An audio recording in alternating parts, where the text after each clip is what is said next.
Agradecemos a Eduardo Serpa, a Binswajit Singh y a María Cecilia Villegas por su participación en esta sesión. Y ahora vamos a pasar a conocer una serie de iniciativas conjuntas de distintos tipos de organizaciones que buscan reducir las brechas sociales que afectan más a la mayoría de peruanos. ¿Cuáles son los obstáculos que enfrentan estas iniciativas y cómo se puede potenciar su impacto y escalar estas acciones? Lo vamos a revisar en la siguiente sesión titulada Acciones sociales desde el sector privado.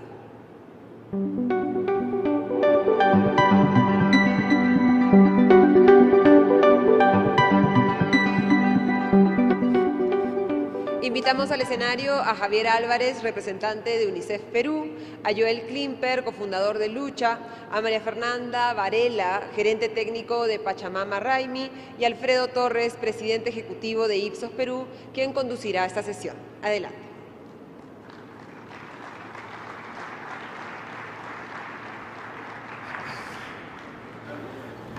Gracias.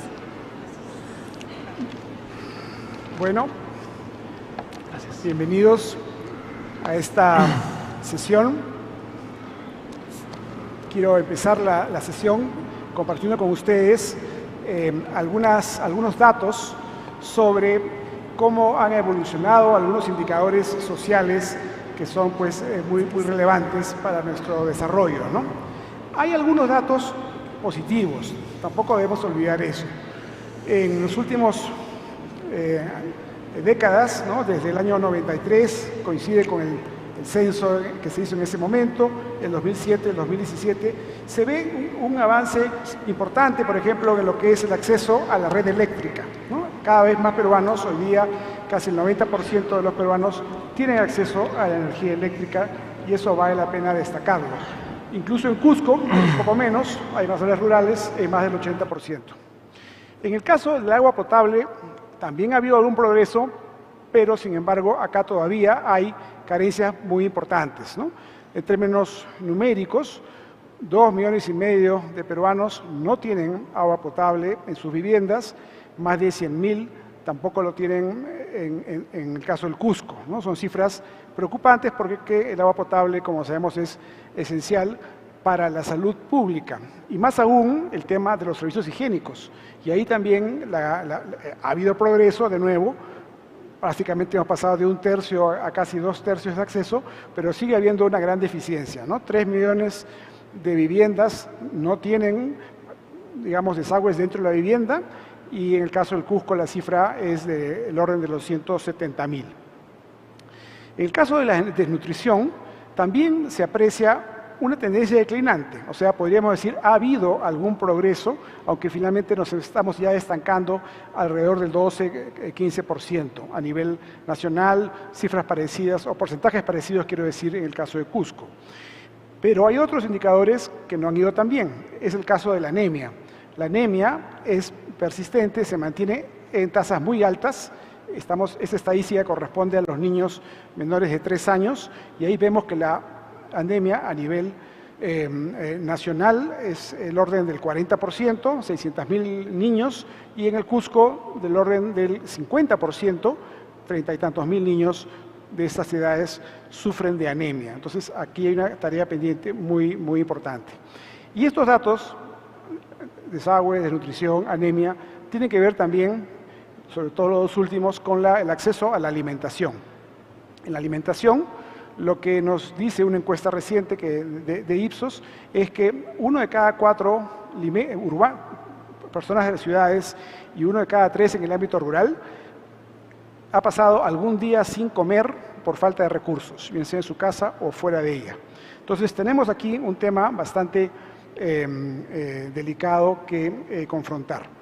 Entonces, como vemos, hay resultados que muestran algún progreso, hay otros que todavía nos desafían porque falta mucho camino por recorrer. Hay empresas que están haciendo su tarea. Hoy día el suplemento que ha sacado Perú 21 tiene un ejemplo de esas tareas. En la sesión anterior vimos otros, pero todavía hay muchísimo por hacer. Entonces, por eso tenemos este panel plural que vamos a compartir con cada uno de ellos su visión del tema.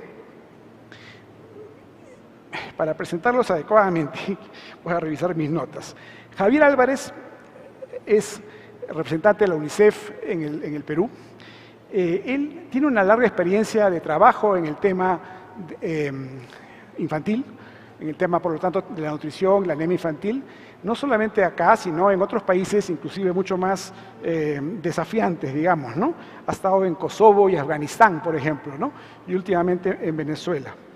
María Fernanda es venezolana, me olvidé de mencionar que Javier es español, así que este es un panel plurinacional, espero que el primer ministro no se moleste con eso. En todo caso, María Fernanda es de los venezolanos que llegaron hace 6 años y ella lidera un proyecto, una ONG acá en el Cusco, muy interesante, que está haciendo un trabajo valioso de sostenibilidad en comunidades campesinas, ¿no? Pachamama Raimi. Y Joel Klimper, empresario, acá tenemos organismo internacional, ONG empresario, que está liderando una organización que se llama Lucha, que lo que hace es potenciar startups de impacto social relevante, ¿no? Como él dice, es empresas en las que el planeta invertiría, ¿no? Es un bonito concepto. Entonces, vamos a empezar esta ronda de conversación para que nos cuenten cómo ven este desafío de cerrar las brechas sociales y qué están haciendo concretamente sus organizaciones al respecto, ¿no?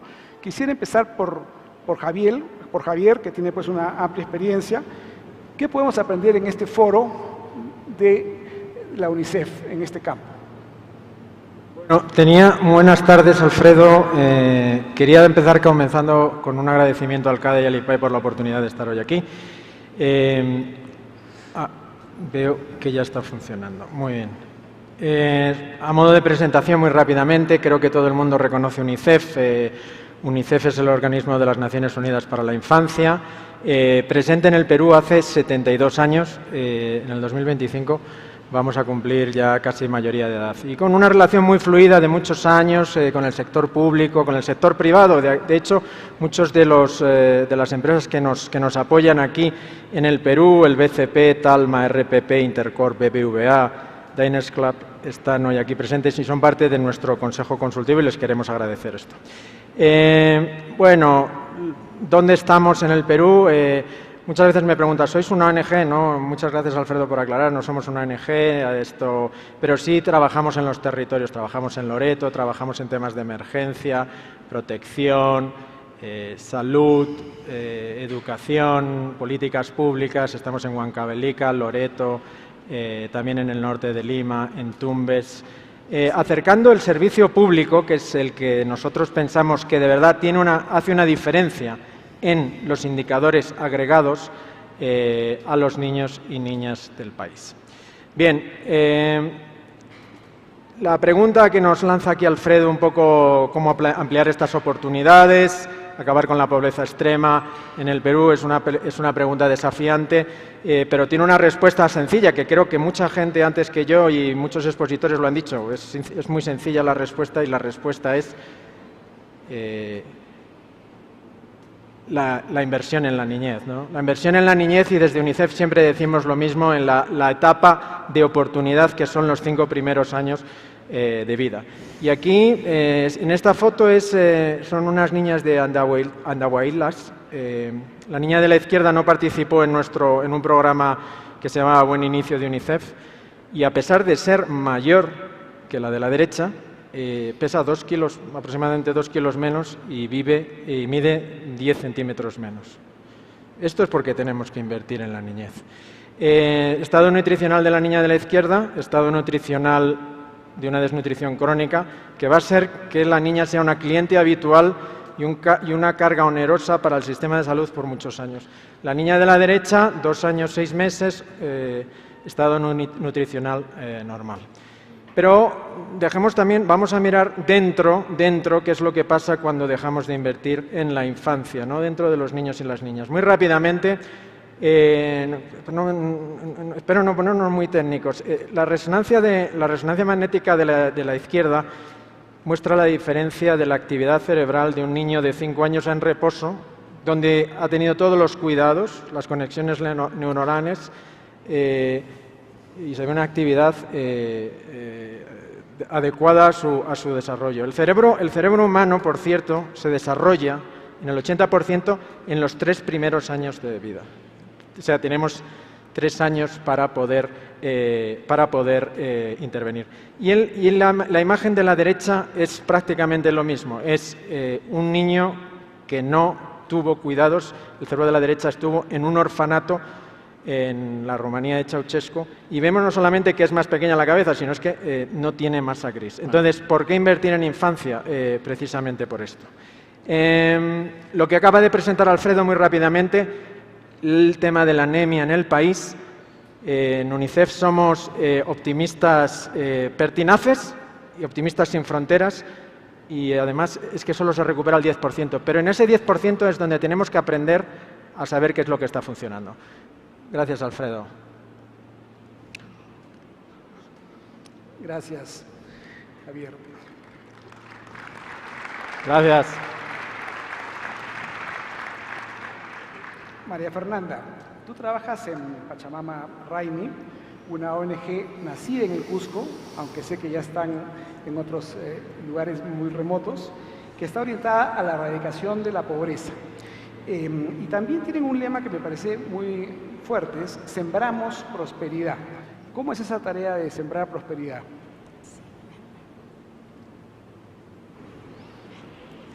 Ajin Suka. Hola a todos. Gracias por la invitación. Es un privilegio compartir con ustedes la tarde de hoy y recibirlos acá en el Valle Sagrado. Volver a creer, volver a crecer es el lema que nos convoca, y Pachamama Raimi cree en las familias campesinas y siembra prosperidad junto a ellos, crecen juntos. En 15 años de trayectoria que tiene Pachamama Raimi, hemos logrado que 18.000 familias peruanas sean prósperas y hemos logrado escalar el proyecto. También hemos desarrollado proyectos en Nepal y en Tanzania con la misma metodología que aplicamos acá y con campesinos cusqueños que han tenido que aprender suajili, entre otras. Esa transición de la pobreza y la degradación ambiental a la prosperidad lo hacemos en tan solo 3 años, es bastante acelerado. Y la clave es la metodología que utilizamos. Quiero contarles, por ejemplo, hace 10 años iniciamos un proyecto en Carhuayo, que era uno de los distritos más pobres de Perú en ese entonces, y conseguimos a la familia Cutipa en condiciones como esta imagen que tenemos acá. Casas que tienen viviendas insalubres, techos de paja, paredes de barro, cocina con humo, cuisitos caminando dentro de la cocina. Esa es la realidad que nosotros encontramos. Niños que pues, tienen anemia y también pues con ingresos económicos muy bajos y en un ambiente contrastante pero desolador. En esta imagen no vemos ni un arbolito, ni un pajarito, porque es tal la degradación ambiental que hay que el suelo está en roca desnuda. Allí no va a crecer absolutamente nada. Están las 3 costumbres perversas de la pobreza, es lo que estamos viendo aquí. Baja autoestima, mala salud y bajos ingresos económicos. Con la metodología Pachamama Raimi sembramos prosperidad. Y las familias, así como el señor Humberto en Marcapata, están orgullosos, tienen optimismo, tienen entusiasmo en su vivienda que ahora es saludable y donde ellos en un espacio que sea de mucho valor para ellos dentro de su vivienda, plasman su plan estratégico de vida. Ahí tienen su presente y tienen su futuro. Gozan de buena salud. Ellos cultivan, se promueve, ¿no?, el cultivo de los fitotoldos para que ellos puedan mejorar su alimentación. Ahí está la señora Ramona, está cosechando acelga, está cosechando espinacas, frutales que mejoran su alimentación. O sea, hacemos una intervención bastante integral, no podemos enfocarnos solamente en el tema de salud, ¿no? También son microempresarios, porque ellos, por ejemplo, la familia Cutipa que tenía los cuisitos en la cocina, tenían unos 10 cuisitos, ahora manejan 1.200 cuyes y También en el aspecto de la recuperación ambiental, la imagen que tenemos en el medio es la familia Cutipa. Plantó más de 8.000 árboles de pinos que están recuperando el ambiente, que están recuperando la fertilidad de los suelos y está mejorando el microclima. Y ustedes preguntarán, ¿cómo lo hacemos? Lo hacemos con la metodología, con interaprendizaje entre pares. Campesinos expertos son los que hacen ese flujo de información, los llevamos de pasantías para que vivencien experiencias y tengan aprendizaje con familias que estaban igual que ellos, y finalmente los llevamos a la acción con concursos. Los concursos son clave, ahí es donde ellos dicen, sí lo puedo hacer, sí lo puedo lograr, con unas bases muy claras, muy transparente el concurso, y ahí tenemos la motivación para la familia. Muchas gracias. Joel, mi lucha es un... Bueno, vale un aplauso, sí. Mi lucha es un emprendimiento joven, es una empresa para empezar, no es una ONG, tiene pocos años de existencia, pero ya tiene algunas historias importantes que contar. ¿Podrías compartir un par de ellas con nosotros, contarnos un poco más de lucha? Sí, claro que sí. Bueno, primero que nada, muchas gracias por la invitación. Juan Fernando, el equipo de IPAI, un honor compartir el espacio con ustedes también. Les voy a contar un poquito qué es Lucha, que es un proyecto que comenzamos durante la pandemia porque vemos el sufrimiento de tanta gente, no solamente en la pandemia, sino la desigualdad que hay en nuestro país y en América Latina, los incendios forestales, la crisis climática, la contaminación, el cambio climático, en fin, tenemos acceso a Internet y sabemos pues que de alguna manera nuestro entorno se está cayendo a pedazos, ¿no? Por lo tanto, nosotros en nuestro equipo, primero en Mambo, sumamos a nuestros clientes y a amigos empresarios con la idea de, oye, ¿qué podemos hacer, no? ¿Qué hacemos frente a tantas cosas negativas a nuestro alrededor? Y entonces nos preguntamos, ¿qué pasa? No hay capital, no hay emprendimiento, y en realidad lo que encontramos es que hay un montón de inversionistas globales que están buscando proyectos de impacto, pero que no los encuentran o que son muy pequeños. Y por otro lado, hay un montón de emprendedores de impacto maravillosos en este país. Sabemos que este país es profundamente emprendedor, pero que no tienen las herramientas que de repente hay reunidas en esta sala para salir adelante y para multiplicar su impacto. Emprendedores como Víctor Vera, por ejemplo, un emprendedor piurano que se nos acercó y nos dijo, yo quiero ser el principal exportador de palo santo del Perú. Dijimos, oye, ¿esto acá por qué es un proyecto de impacto? Nos dicen, no, lo que pasa es que cuando yo trabajo con las comunidades, ya ellos no tienen que deforestar el bosque seco de la Sierra de Ayabaca. Más bien, protegemos el bosque, que se mantiene de pie, y además desarrollamos a las comunidades rurales, específicamente a las mujeres de las comunidades que usualmente no tienen ingresos. Entonces nosotros le dijimos, oye, esto acá no es una empresa exportadora de palo santo, esto ¿por qué no lo rebautizamos como Pachamama, con el sueño de construir comunidades fuertes para proteger nuestros bosques? Y construimos la cultura Pachamaster, que nos lleva a un nivel en el que hoy día la empresa está, por ejemplo, emitiendo bonos de carbono y vendiéndole a una empresa colombiana el día de hoy por $1 millón créditos de carbono para proteger la Sierra de Ayabaca de Piura y desarrollar a las comunidades rurales. Y así como Víctor, conocimos a Eduardo, un ingeniero mecatrónico peruano que estaba becado en Berlín y que estaba desarrollando baterías en una empresa automotriz. Y dice, oye, yo quiero desarrollar prótesis para los amputados. El 90% de los amputados del planeta Tierra y el 95% en el Perú no tiene acceso a una prótesis. Y yo soy ingeniero y lo quiero desarrollar. Y entonces lo conectamos con Financiera Efectiva para que pudiéramos financiar las prótesis, que son 10 veces más baratas que las que hay en el mercado, y en lugar de demorar 6 meses, las puedes tener en 2 horas. Esa es la creatividad de los emprendedores peruanos. Y hoy día tenemos historias como las de Ángel y las de Samantha, que están caminando de vuelta. Y creo que en 5 o 10 años, con la gente que estamos acá reunidos en el CADE, podríamos hacer suficiente para que en el Perú todos los amputados puedan caminar como ellos.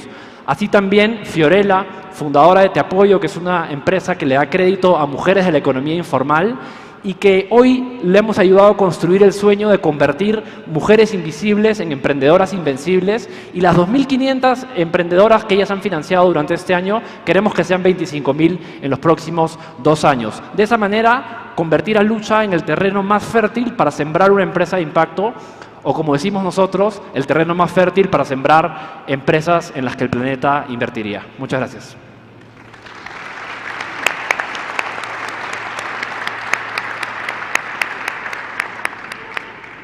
Vamos bien, pero igual les voy a pedir un poquito más de ajuste en el tiempo para llegar a la tercera ronda. Quisiera empezar ahora con María Fernanda. No lo hemos conversado antes, pero ahora en el panel, en el coffee break en realidad, una amiga empresaria me contaba que estaba apoyando un proyecto importante en una zona andina de instalación de agua y saneamiento, agua potable y saneamiento, y que sin embargo tiene algunas resistencias de la población. Aparentemente no quieren que les pongan medidores de consumo. En todo caso, la introducción es para preguntarte si en tu experiencia has enfrentado dificultades, obstáculos con las propias comunidades o con las autoridades locales o algún otro obstáculo que quieras mencionar. Es lo que quisiera destinar a esta ronda, ¿no? Hablar de las dificultades. Bueno, por supuesto que el tema de financiamiento siempre es clave para escalar y para tener mayor alcance, ¿no? En el caso de Pachamama Raimi, nosotros no tenemos beneficiarios, tenemos familias participantes y eso hace la gran diferencia. Para que el proyecto, tenemos muy claro que para que el proyecto funcione, el 60% de las familias campesinas de la comunidad tienen que participar. Entonces, eso nos evita posibles conflictos, ¿no? Segundo, ellos cuando se dan cuenta, una cosa es saberlo, otra cosa es tener la convicción de que tú eres propietario, tienes la titularidad del terreno donde vas a desarrollar tu proyecto, tú te apropias de eso, tienes ese entusiasmo. Entonces, nosotros trabajamos de esa forma con las familias campesinas y firmamos convenios interinstitucionales con las municipalidades locales, porque es el ente estatal más cercano que tenemos en las zonas donde desarrollamos los proyectos. Sin embargo, sí hemos querido acceder a mayor inversión para llegar a mayor cantidad de familias. Pero nuestra metodología es disruptiva, rompe inercias. Cuando hablamos de capacitación y que nuestro equipo de trabajo son campesinos expertos, que los llevamos de pasantía, por ejemplo, a Cajamarca, a la Granja Porcón, y que finalmente hacemos concursos y los premiamos, es disruptivo, no encaja en el sistema, ¿no? Entonces, tal vez nosotros nos gustaría de alguna forma que no solo Pachamama Raimi, sino así como todos estos emprendedores que nombraba Joel, se les flexibilizara un poco el acceso, que prueben nuevas metodologías como la nuestra, que es una metodología comprobada, que podemos generar un cambio. Lo otro, ustedes se preguntarán, ¿y cómo ha hecho Pachamama Raimi en estos 15 años? Nosotros tenemos padrinos, conseguimos padrinos, en su mayoría es capital extranjero, algunas personas naturales, particulares y empresas nacionales que últimamente, empresas mineras, se han unido a los programas de Pachamama Raimi en sus áreas de influencia. Y el cambio es muy novedoso, es otra forma de trabajar. Otra cosa rápidamente que quisiera comentarle en estos 40 segundos es que otra cosa que impacta los proyectos de Pachamama Raimi es que nosotros vemos el potencial que tiene la sierra. Cuando hablamos de recuperación ambiental, todos se giran y miran a la selva y dicen, la selva tenemos que protegerla, sí, porque está el tema de la deforestación, está el tema de la tala, pero la sierra tiene el potencial. Y ayer, en una de las intervenciones, dos profesores de la universidad y hoy la ministra lo ratificaron, el potencial forestal que tiene Perú, tenemos que apropiarnos de eso y esta es una fórmula bastante efectiva y eficaz de utilizar los recursos. Gracias. Joel, hacer empresa o llevar a cabo un emprendimiento es siempre difícil, pero me imagino que un emprendimiento social es aún más complejo o en todo caso enfrenta desafíos diferentes, ¿no? ¿Cuáles son las dificultades que tú has visto en la interacción con otros emprendedores sociales o en tu propio caso en este campo? Bueno, depende de cómo lo veas, ¿no? Por un lado tenemos los desafíos culturales o filosóficos o conceptuales de que la gente asocia mucho impacto con sin fines de lucro. A veces yo presento lucha y me dicen, oye, qué linda tu ONG. Pero yo no he dicho en ningún momento que es una ONG. Y me dicen, oye, ¿te puedo yapear 500 soles de donación? No, es un proyecto empresarial, es un proyecto de inversión. Entonces, muchas veces la gente asocia impacto con sin fines de lucro y yo creo en la filantropía también, pero en Lucha lo que buscamos, y es algo que creo que todos aquí deberíamos compartir, es el impacto como parte de la operación, el impacto como parte del modelo de negocio, no para que el impacto y el negocio compitan, sino para que estén lo suficientemente entreverados para que cuando la empresa crezca, porque es rentable y porque tiene clientes, o sea, cuando nosotros le acabamos de vender, o sea, que haya un pedido de 20 prótesis de Horus, el impacto son las prótesis, el negocio es el impacto. Si la empresa es rentable, puede vender más prótesis y puede cerrar más brechas. Entonces, esa es una barrera importante que para nosotros es importante subrayar, ¿no? El impacto y el negocio pueden tener una relación simbiótica y por lo tanto deberían tener una relación simbiótica, ¿no? Esa es una barrera a la que nos enfrentamos. Una segunda barrera que a mí me entristece mucho y que aprovecho para dirigirme a tantos empresarios peruanos o empresas peruanas aquí, es que a veces las empresas peruanas no apoyan tanto a los emprendimientos sociales peruanos y usabas un rato el ejemplo de Pachamama. ¿Por qué tiene que ser una empresa colombiana la que termina invirtiendo en un proyecto de reforestación en la Sierra de Ayabaca de Piura? ¿O por qué termina siendo el Banco de Berlín y no un banco peruano el que financia la fábrica de las prótesis de Horus?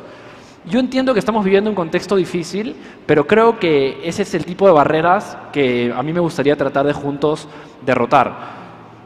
Por otro lado, me preguntaba si es que es más fácil o más difícil. También es más fácil hacer una empresa de impacto. ¿Por qué? Porque tienes un viento a favor. Es más fácil conseguir capital, es más fácil conseguir deuda, es más fácil captar talento, es más fácil motivar al talento y por lo tanto generar productividad. Es más fácil que tu marca se haga conocida. Estamos aquí presentando en el CADE con mucho cariño. Y por lo tanto, no tenemos que ver el impacto como un centro de costos, como una iniciativa lateral para postular un premio y ganarnos un premio.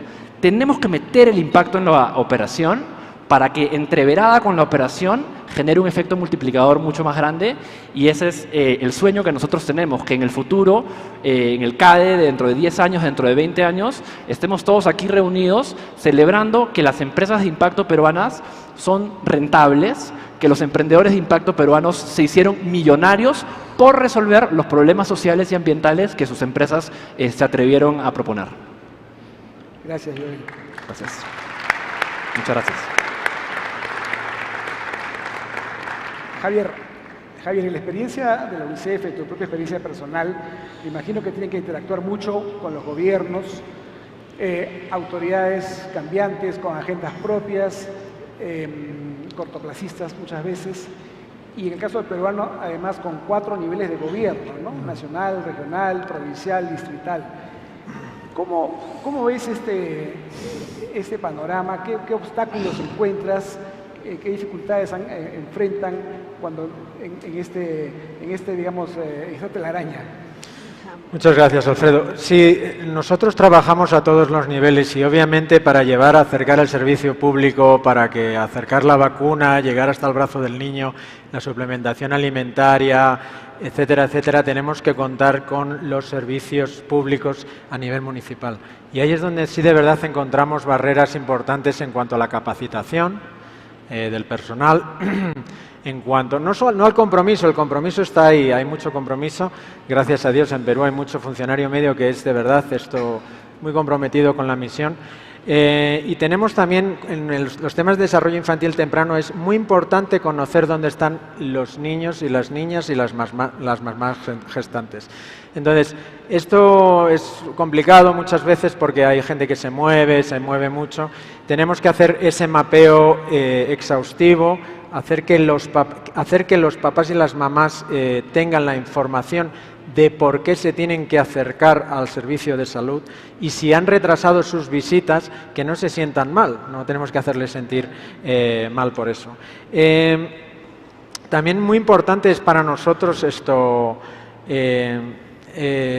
que es los servicios de salud fortalecidos, tanto a nivel central como a nivel regional como a nivel municipal. Y hemos hablado de la inversión, ¿no? La inversión, quizás solamente mencionar que por cada $3 que nosotros, por cada $1 que nosotros invertamos en los primeros 5 años vamos a tener un retorno en la inversión de $13. Y estos chicos que van a estar bien atendidos van a tener unos ingresos medios de más de 37%, en su vida adulta. Yo creo que como sector privado todos apreciamos que los adultos tengan 37% más de dinero en su bolsillo para acceder a servicios y bienes que ustedes ofertan. Entonces, muy importante el tema del presupuesto, la ejecución del presupuesto que se ha hablado mucho en estas sesiones. Yo he viajado bastante ya por Perú, aunque soy quizás la autoridad con menos autoritas para hablar a todos ustedes, porque llevo solamente 9 meses, pero lo que oyes en los municipios es que no llega el recurso y lo que oyes en Lima es que hay recurso. Entonces, aquí esta barrera yo creo que es una barrera importante que tenemos que transparentar el presupuesto público y tenemos que saber si llega ese presupuesto público y a quién está llegando.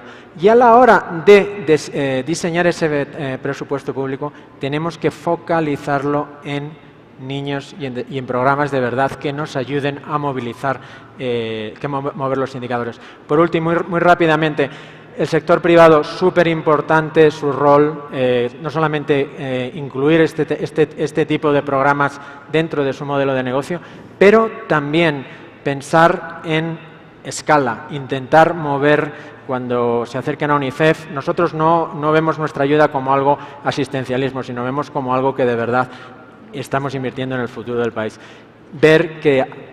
Intentar que haya acciones a gran escala. Está muy bien, las acciones pequeñitas son muy loables, pero que sean acciones amplias y que de verdad nos ayuden a mover los indicadores. Muchas gracias. Ayer hablábamos, en la presentación que hizo Osvaldo Sandoval nos contaba una historia de éxito, cómo había multiplicado el tamaño de su empresa en pocos años, ¿no? De hecho, en los últimos 20 años el sector público multiplicó su tamaño por 5 y muchas empresas privadas por 10 o más. ¿Cómo podríamos hacer para multiplicar el impacto de estos proyectos sociales por 10 o más en los próximos años, ¿no? A ver, Joel, creo que estás con ganas de arrancar. Bueno, yo pienso nada más en la gente que hay en esta sala y la cantidad de cosas que podríamos hacer, ¿no? El primer paso, Alfredo, te diría, en mi opinión al menos, es empatizar con los problemas que están ocurriendo a nuestro alrededor, ¿no? Yo estoy seguro que la inmensa mayoría de acá no está contento con levantarse en la mañana y que ya hayan 20 malas noticias esperándonos en el teléfono, ¿no? También es cierto que algunas personas no piensan igual. Ayer yo hablaba de lucha o de proyectos sociales a un empresario y me dijo, pero yo ya pago mis impuestos, ¿no? Y bueno, es un paradigma anterior, ¿no? Y yo entiendo la frustración de pagar impuestos, porque también soy empresario, y luego ver que el Estado no cumple su rol. Pero el Perú sigue siendo nuestro, ¿no? Tenemos nosotros que encontrar los mecanismos para hacer algo, ¿no? Y entonces, si es que empatizamos, que es el primer paso, lo entreveramos con las capacidades que todos ustedes tienen, su expertise, su trayectoria, la capacidad de armar proyectos, de convocar capital, de convocar talento. Lo que le falta a esa ecuación, a ese caldero, es las metas, ¿no? Porque nosotros podemos aquí hablar de impacto, pero yo me pregunto, cada uno de nosotros, ¿qué metas de impacto tiene el 2024? ¿No? O solamente en las primeras 2 filas que hay acá. Está Juan Fernando, está Álvaro, está Mayú, está Mariela. Mariela podría ser directora de Horus, por ejemplo, Raúl Alcalde, ¿no? Podríamos, cada uno de nosotros, activarnos en nuestras metas a nivel personal, con qué brecha social o ambiental me voy a comprometer yo personalmente el próximo año. Sea que voy a ser mentor de una de estas startups o de cualquier otra que nos guste. Sea que voy a ser inversionista de una startup. Sea que la empresa que yo represento va a ser un cliente de una de estas startups y que la va a ayudar a crecer o pasar al siguiente nivel. No se trata de pedir limosna, no se trata de decir por favor ayúdennos. Se trata de aprovechar la escala, el expertise, el talento que hay reunido en esta sala para generar un efecto multiplicador sobre la base de iniciativas que ya tienen un ADN de impacto y que lo que hay que hacer es irrigarlas, hay que escalarlas, hay que llevarlas a su máximo potencial y yo los invito de verdad a que aprovechando que está cerrándose el año y que comienzan las metas del próximo año, a que seamos todos muy autocríticos y muy ácidos con ver si es que la situación de nuestro entorno la estamos solamente padeciendo, sufriendo o culpando a alguien más, O si es que nosotros podemos decir, ya, yo desde mi empresa mediana o grande, desde mi expertise pequeño, mediano o alto, desde mis ahorros pequeños, medianos o gigantes, ¿qué voy a hacer en el 2024 para contribuir a cerrar brechas sociales o ambientales? Con el talento que hay en esta sala, yo les aseguro que si nos ponemos una meta, la ponemos en una pizarra, nos juntamos en un año y vamos a haber logrado cosas relevantes. Gracias. Gracias. Gracias. Javier, con tu experiencia internacional, me imagino que has visto cosas que funcionan, que no funcionan. ¿Cómo ves el Perú? Tienes ya casi un año acá. ¿Hay cambios normativos, por ejemplo, que deberían hacerse para acelerar este proceso de crecimiento de impacto social? Bueno, yo creo que lo primero de todo hay que tener una visión optimista de las cosas. Yo creo que en el Perú hay tanta riqueza de tantas cosas. Tenéis todo, tenéis un país que es precioso, todos los ecosistemas, tenéis gente amable, agradable, simpática, buena cocina, tenéis 75.000 millones de reservas, es decir, tenéis todo, todo, todo, y eso es algo que tenéis que poner de verdad y sentiros muy orgullosos. Y ese capital humano yo es el que creo que de verdad puede hacer las cosas y puede llevar las cosas a escalas. Normativamente yo creo que tenemos muchas leyes, muchas legislaciones que no valen para mucho, ¿no? Que hay que simplificarla. Yo cuando llegué al Perú, mi equipo me comentó lo de obras por impuestos, servicios por impuestos, y me pareció una cosa tan complicada, que uno ya desde el principio se desanima. Pero que debemos de hacer, porque parece ser que es la fórmula mágica que podemos de verdad cambiar la situación. Yo creo que un llamado a la empresa privada aquí a hacer apadrinamiento de territorios, ¿no? Hagamos apadrinamientos de territorios amplios, de escuelas, de postas de salud, donde de verdad se hagan obras por impuestos, donde la legislación, donde los procesos administrativos se simplifiquen y de verdad haya un incentivo para ustedes como empresa para que haya un retorno de un sol por el que invierten para que se puedan desgravar. Yo creo que eso sería algo muy justo. Yo creo que también tenemos de alguna forma que recobrar la confianza, ¿no? Y el lema del CADE, y estamos ahora mismo en el Ecuador de los eventos, yo creo que todos vemos que hay que recobrar la confianza. Si bien ayer el Premier y ustedes parece que fue el primer paso desde una perspectiva externa de recobrar esa confianza, yo también creo que ustedes nunca deben de dejar de perder la confianza en esa maestra que está en la escuela más remota de Loreto y que no tiene luz y que día a día da la lección. Y yo lo he visto, y entras en el salón de clase y los niños tienen los ojos como platos y está dando el callo. Yo creo que ese capital humano, esa confianza, ustedes nunca la deben de perder, a pesar del devenir de los conflictos, etcétera, etcétera. Y es a través de la inversión donde vamos a tener consumidores responsables, ustedes van a tener un mercado más afianzado y van a poder de alguna forma crear esa paz social o ausencia de conflictividad social que creo que todos estamos buscando, porque niños y niñas son el futuro de su país y son las personas que van a hacer que el cambio ocurra. Eso yo creo, lo dejaría ahí. Muchas gracias.